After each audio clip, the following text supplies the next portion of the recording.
au stade Mathéo Petit d'Arcachon que le RCBA recevait Morlas pour le compte de la 6e journée. Les locaux ont entamé cette rencontre en montrant de très belles intentions, avec notamment un gros travail des avants et un jeu réaliste qui leur permet de conclure la première période sur un large score de 20-0. La reprise fut plus compliquée, mais à force de patience et de détermination, les Noirs, toujours aussi agressifs en défense, vont remettre la main sur le match pour s'offrir une belle victoire 28-10.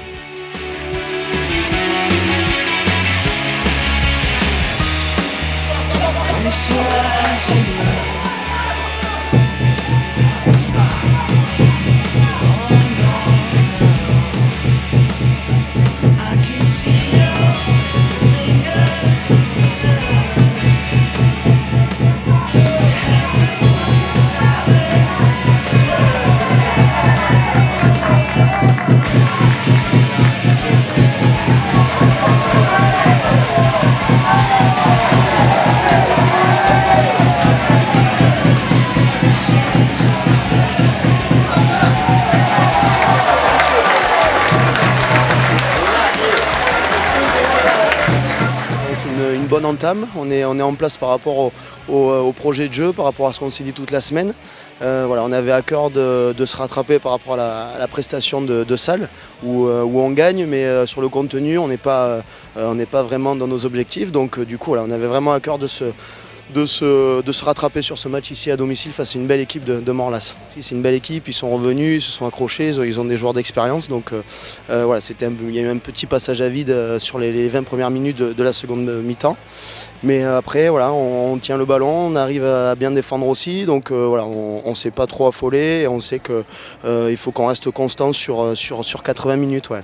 On sait qu'on est attendu maintenant un peu partout. On sait que par rapport à nos ambitions, encore une fois, voilà, on se doit de tenir nos objectifs et d'être imprenable à domicile. Ça, c'est quelque chose qu'on veut absolument. On veut être invaincu à domicile et on veut faire le maximum de coups à l'extérieur. Gimont, non, on ne connaît pas. Après, voilà, je me semble que c'est des Gersois. Donc voilà, chez eux, je pense que ça va être encore un match rude et compliqué. Mais encore une fois, voilà, il faut qu'on y aille avec nos ambitions, avec notre envie de jouer et puis voilà, gagner. On joue tous les matchs pour les gagner de toute façon. Donc aller là-bas pour amener des points, un maximum de points.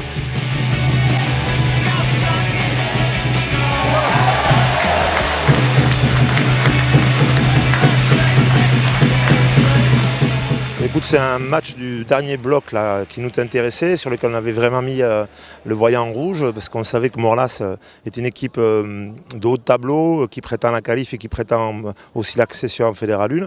Donc c'était pour nous un gros match qu'on avait affiché en tant que tel. Et on est très heureux de voir que nos joueurs, aussi bien la réserve que l'équipe première, ont répondu présent et on rate de peu le bonus offensif. On aurait signé immédiatement pour ce score-là et pour cette prestation-là avant le match. C'est bien qu'on marque notre territoire, c'est bien que les équipes sachent que venir ici c'est dur, c'est compliqué.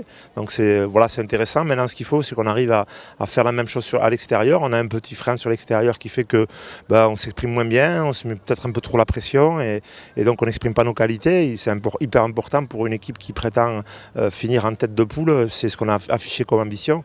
C'est hyper important qu'on apprenne à bien voyager et à bien être à l'extérieur. Donc c'est tant mieux. Les 3 matchs qui arrivent après le week-end de coupure, ça sera 3 matchs, donc 2 à l'extérieur. Donc voilà, ça va être de bonnes séquences pour travailler et pour progresser sur cet aspect-là. On a Gimont, c'est à coup sûr un match d'hommes qui nous attend. On a ensuite Fleurance, qui est aussi un des favoris de cette poule qu'on reçoit à la maison. Et après, il y a nos amis landais d'Agedmont, qui sont aujourd'hui pas très bien, mais qui vont bien se requinquer, qui vont commencer à être fin prêts pour nous rencontrer, puisqu'ils ont beaucoup de blessés, et que les blessés ils vont commencer à rentrer et à récupérer leur effectif dès la semaine prochaine. Petit à petit, là, on commence à rentrer du monde, on commence à pouvoir faire jouer un peu la concurrence et un peu à tous les postes. Disons que c'est ça qui est intéressant, ça peut créer une émulation, on l'espère tout au moins.